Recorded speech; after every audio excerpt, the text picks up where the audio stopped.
In today's heartstrings story, this is a proof that love has a way of blooming in unexpected places. In North Ridgeville, a couple's front yard flower stand is about more than just selling bouquets. Our Lindsay Buckingham shares their story of hope and their journey to grow their family. In Travis and Juana Reynolds' backyard, You want me to get some of the flowers in the back that you can't reach? hope is in full bloom. Everything, even the greenery, comes from here.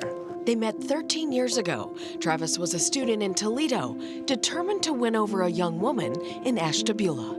And he kept asking me out, and I was like, it's not gonna work out. It's 3 hours. I don't like to drive.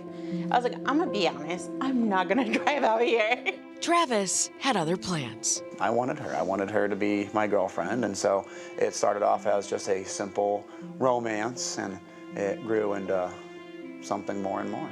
Just like the hope they had for starting a family. But their journey took an unexpected turn at a routine appointment to explore IVF. I was telling her about some issues I was having, just like a lot of pain. Juana pushed for an ultrasound.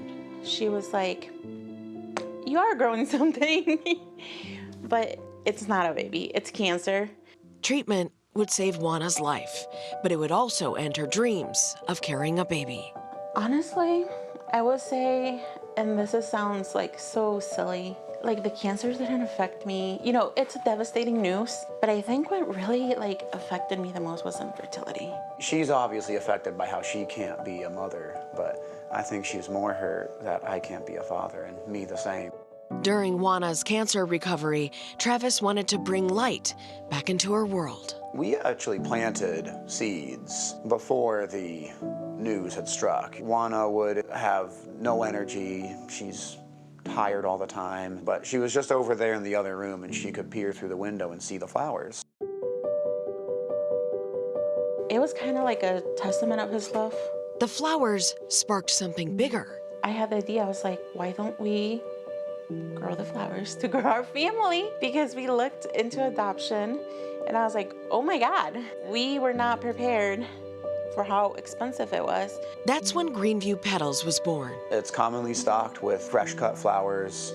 There's little crochet animals with positive messages. There's handmade cards from Juana. It operates as an honor system flower stand. You can just put money in the cash box or scan her QR code, and all of her pay links are right there.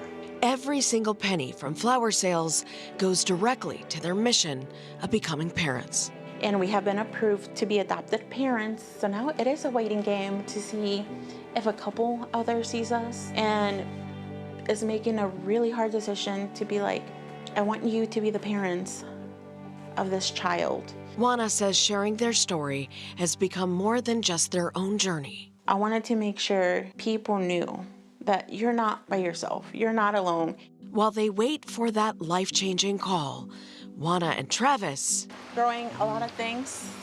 Marigolds, snapdragons. will continue nurturing their garden and their dreams.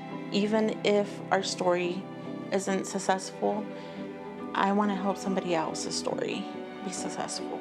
Lindsay Buckingham, 3 News. Well, I have a feeling Lindsay's going to be keeping in contact with them. yes. So when the good news happens, we will hopefully bring it to you. Greenview Petals has expanded beyond their front yard stand, which is so beautiful. The Reynolds now do flowers for weddings and special events too. Yeah, Juana also makes custom cookies and sweet treats, and they've collaborated with local businesses for pop-up shops. You can find them on social media for more information. Beautiful story, Lindsay. Thank you for sharing it. That's what social networks are for. So Yeah. let's put them on blast for that, most certainly. Well, remember, you can share your own heartstrings stories with our team. Just email heartstrings@wkyc.com. And don't forget, if you'd like to see more stories like these, you can, of course, catch Heartstrings every weekday at 10 a.m. on our WKYC app.